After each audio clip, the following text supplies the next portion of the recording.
Now in this class we will discuss shortest job first, the third type of CPU scheduling algorithm.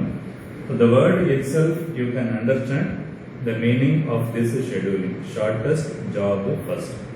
So whatever number of jobs available in the ready queue at any given time, CPU will select a job with the lowest CPU burst time.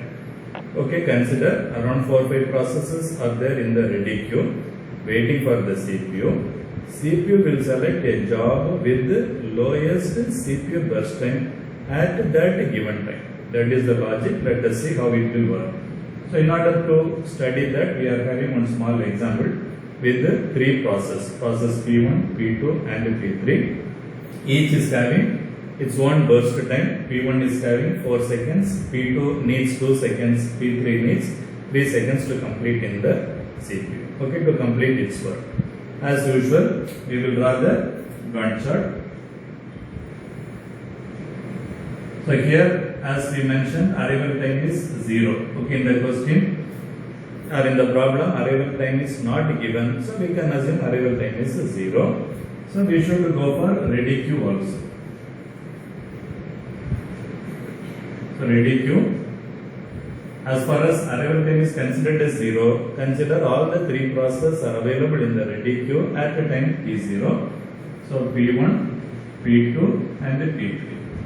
So all three processes are available in the ready queue. Consider three processes are available P1, P2, P3 at the time 0. Okay. Now what is the topic? Shortest job first. So what CPU will select? Among the three processes available in the ready queue, CPU will select the process with the smallest CPU burst time.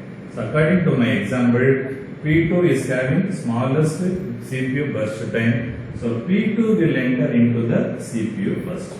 Okay, at time 0. Remember, in first come first serve, what process will go first?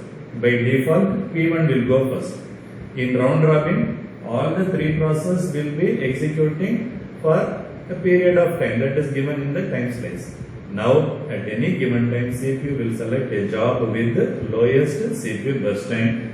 So here we are having P2 is the lowest CPU burst time. So P2 will execute for 2 seconds. So P2 has completed its work. Then in the remaining parts the two processes are remaining, P1 and P3. Among P1 and P3, what is the smallest CPU burst time? P3 is the smallest CPU burst time. So P3 will enter and that will execute for 3 seconds. So 5 seconds. Again, leftover is P1 will execute for 4 seconds. So now, as usual, you can find out the average waiting time and average turnaround time for each process. I think okay. Now let us discuss about two different variations of shortest job first. Already we have discussed shortest job first used to follow two methodologies. One is shortest job first with non-preemptive. Another one is shortest job first with preemptive. Okay, shortest job first may be divided into two categories, non-preemptive and preemptive.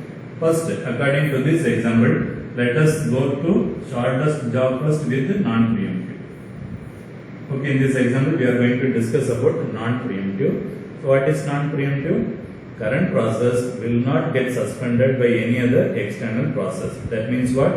Once it enters the CPU, it will come out only after executing all its CPU burst time.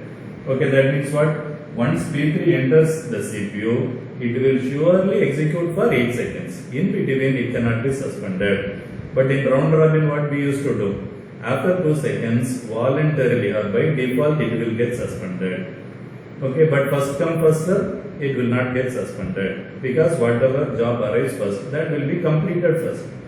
Okay, so that you have to keep it in your mind. Now we are going for the non-preemptive method. Non-preemptive means current process will not get suspended. Okay.